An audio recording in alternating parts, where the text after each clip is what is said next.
Hi, this is Miss Townsend, and welcome to Math with Townsend. This video is for grade 10 students, and it's looking at the summative questions, specifically the first section, analytic geometry and linear systems. This is question number 1.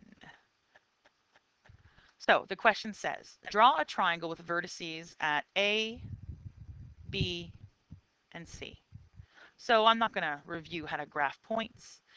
Here's my graph.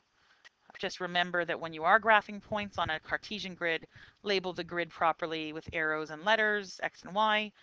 Make sure that you label your points clearly and you draw this particular shape, the triangle, with a ruler. Good. So let's talk about part B. It says determine the coordinates of the midpoints of AB and AC. Label them D and E. So midpoint, well, I mean, you could kind of eyeball halfway, but that's certainly not good enough anymore, not in grade 10 academic math. That's why you have a midpoint formula. So the formula will tell you exactly where the coordinates are. And again, this formula here is based on finding the average of the x coordinates and the average of the y coordinates. So we need to find the midpoint of AB. So I'm going to call it capital M for midpoint of AB. So this is going to be x1, y1, x2, y2.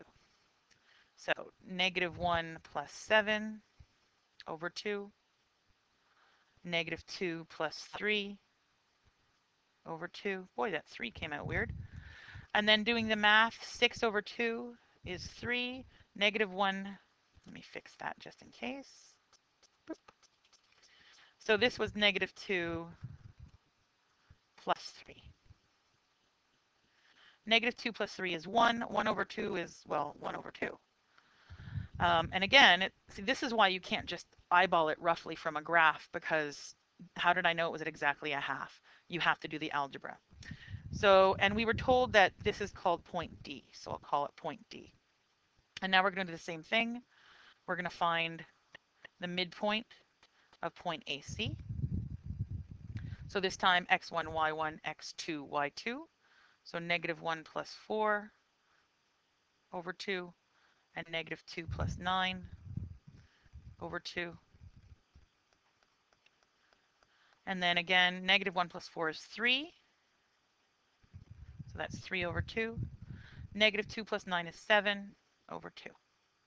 And we were told to call this point E. So there's the coordinates of D and E. And then we have to label them, and that means we're going to go back to the graph and put them on the graph. So I'll use a blue just to highlight this. So point D was at 3.5. So over 3 and up a half, that looks pretty good for point D. Point E was over 3 over 2, so that's 1.5, and up 7 over 2, so that's up 3.5, so that's about here. Not so bad. So there's point D and E, graphed and calculated. So part C, show that DE is half the length of BC. So if we're talking about length, another way of talking about length is to talk about the distance between points. And I say distance because you have a formula for distance. Here it is. So again, hopefully you've memorized this formula, and hopefully you remember that this formula is derived from the Pythagorean theorem. So I need to find the distance between points BC and the distance between points DE. So I'll say distance BC, big square root sign. So I'm using B and C. So x2 minus x1, y2 minus y1. So what do I have? I have -3 squared. Oops. And I have 6 squared. So that's 9 plus 36, which is square root 45. And I'm not going to calculate that in my calculator unless I have to. So square root 45. Okay. So now let's do the same thing. But now we need the distance between D and E.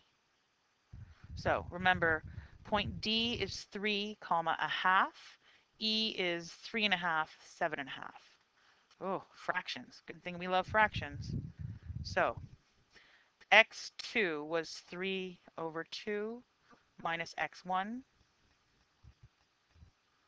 And then y2 minus y1.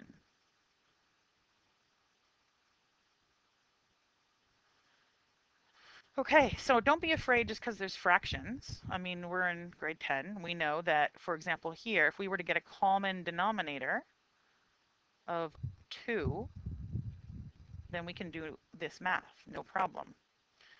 If you look here, these already have common denominators. So this is just 7 minus 1 is 6 over 2. And I know, I'll clean that up in a second, because 6 over 2 is obviously 3. So let's keep going. So now that I have a common denominator, 3 minus 6 is negative 3 squared plus 6 over 2. I'm actually going to not reduce it, and you'll see why in a second. So I'm going to make that 36 over 4 because 6 squared is 36, 2 squared is 4. So now I have negative 3 squared is 9, 2 squared is 4, plus 36 over 4. This is looking good. So still under that giant square root. I already have a common denominator of 4. 9 plus 36 is 45. So square root of 45, I'm going to leave that as the square root of 45. But look what I'm doing. I'm separating square root of everything into square root numerator, square root denominator. Now, the square root of 4 is 2. So what do we have? Well, this is, again, the length of DE. And if we go back up, this was the length of BC.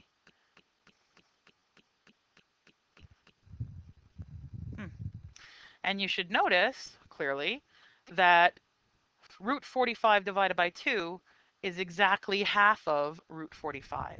So you would say something like, therefore, and I'll do it just so that I can say I'm showing you communication as well. Therefore, DE is half the length of BC. And again, if you don't like squaring and fractions, just watch what I did again or come and get help. That was all just straightforward algebra that you should be able to do. Okay, next page. Show that DE is parallel to BC. So parallel means I need to look at their slopes. So we have from grade 9 a slope formula. Here it is. Again, hopefully you've memorized it. It's calculating the rise over the run.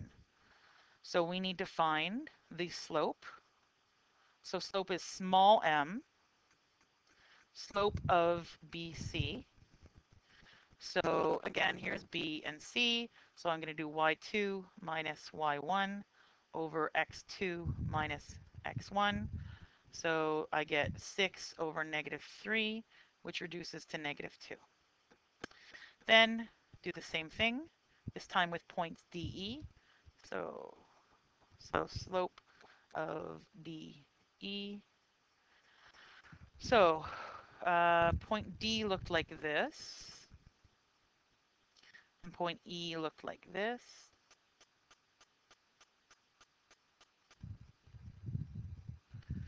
So again, don't be afraid of fractions. Y2 minus y1 over x2 minus x1.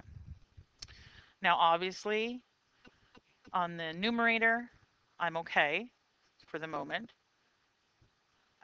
When you're working with fractions inside of fractions, really make sure that your major fraction line is clear. Otherwise, I know I would get confused. So on the bottom, again, I'm getting a common denominator. So 3, this would be 3 times 2, that would be 6. Yeah, I know, doing math in my head. So I end up with 6 over 2 over negative 3 over 2. Now, what do I do from here, miss? Well, it is an ugly thing to have fractions inside of fractions. So let's remember what this line means. This line really says 6 over 2 divided by negative 3 over 2. So remember, this line here is a divided by line, so numerator divided by denominator. And as soon as I write it like this, with a divided by sign, then you all remember that if you're dividing, you just flip and multiply. And when I flip and multiply, hopefully you see it already, I get 12 over negative 6, which is negative 2. And again, go up the page. Hey, this also had slope negative 2.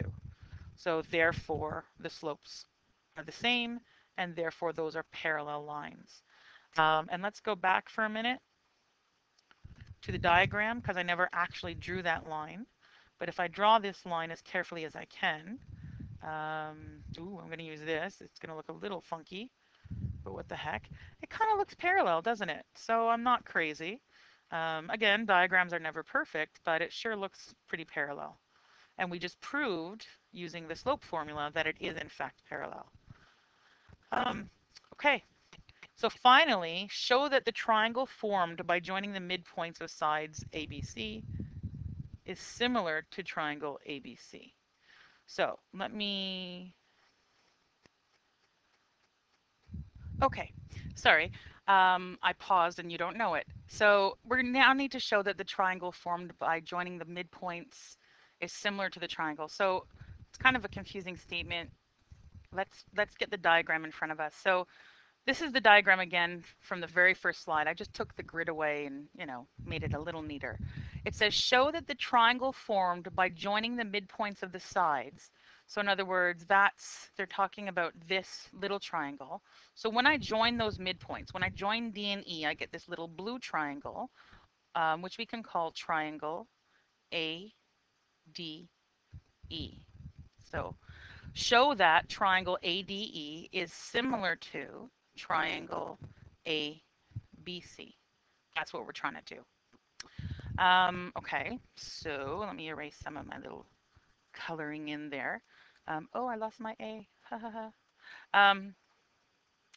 So how do we show that triangles are similar? So I did a quick internet search and I found again mathisfun.com, and that reminded me that we can tell triangles are similar if they have two angles that are the same, or if they have two sides and the enclosed angle are the same, or if all three sides are in the same ratio.